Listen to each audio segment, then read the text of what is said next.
Marvel cards are on fire lately. And so I went through a bunch of cards, found some old Marvel cards from the 90s, went through them to see if there was anything worth sending to PSA. Check it out.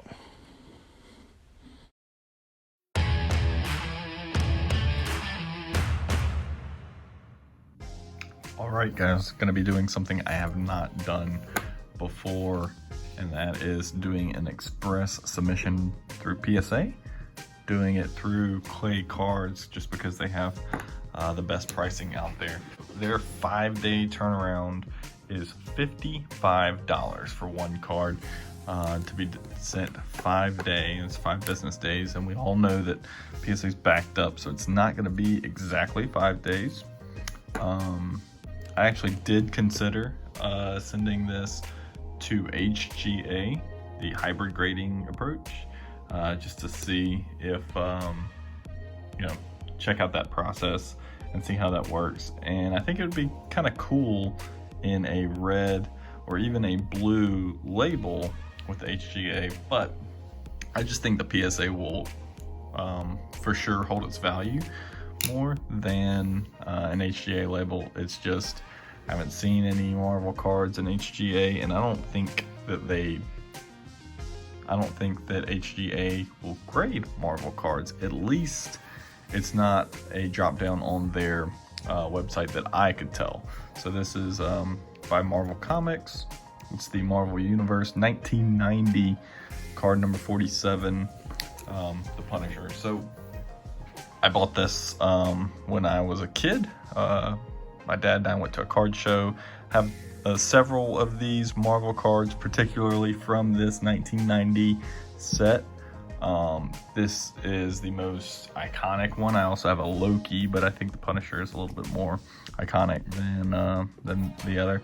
So, and this one seems to be in pretty good condition. The only potential flaw that I found is on the bottom. So if you look at the bottom left corner, I don't know if you can tell in this top loader, but the bottom corner there is not the sharpest I've ever seen. Now granted, this is a card from 1990, but it has stayed in the sleeve its entire existence since I've gotten it, at least.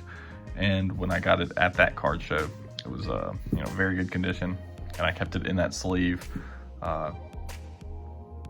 since I was a kid. So I was going through some of my old cards and found all my Marvel cards, and started kind of going through those.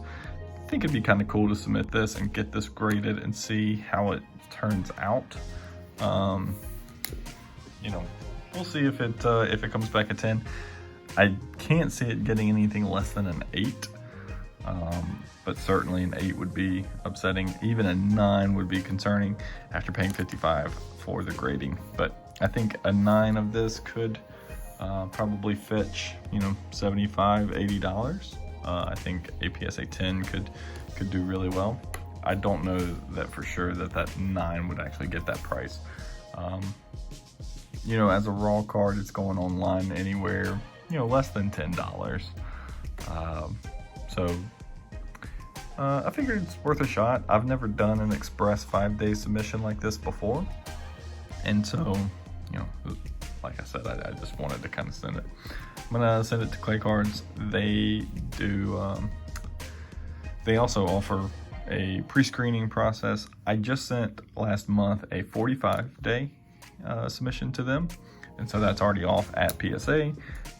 There's a few cards held back. So I got the pre-screening done with ClayCards, and there was about, maybe 5 or 6 cards that didn't make the cut to be sent to PSA based on their pre-screening process. And so what they do is they'll send those back with whatever your next shipment back to you is. They're not going to turn around and send those rejects back to you in a whole new shipping thing. They'll wait till the next shipment back to you. So presumably this will be my next shipment back to me because I'm sending this one express as opposed to the 45-day bulk. So hopefully should get those, you know, half a dozen cards back as well. And those will obviously be in raw form, and then we'll get this slab back as well. So that's it. Gonna see what we can get on that Express Marvel card. You know, Marvel's picking up some steam here lately, this month, and you know, just found this card pretty cool, and thought it was worth a shot. So like I said, I think the only thing that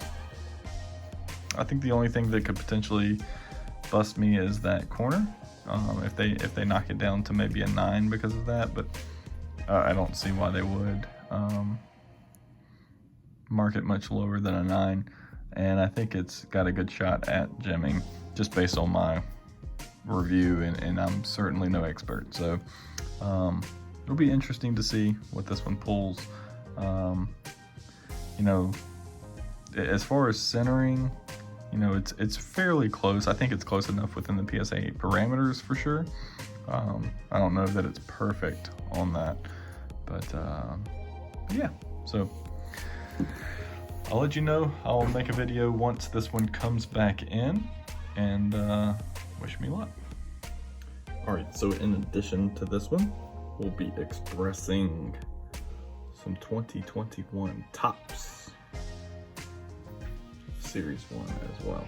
So these two rookies, this is the 1952 retro kind of heritage deal with the facsimile signature for Dylan Carlson, and Andres Jimenez, the guy that was traded to the Indians in exchange for Francisco Lindor.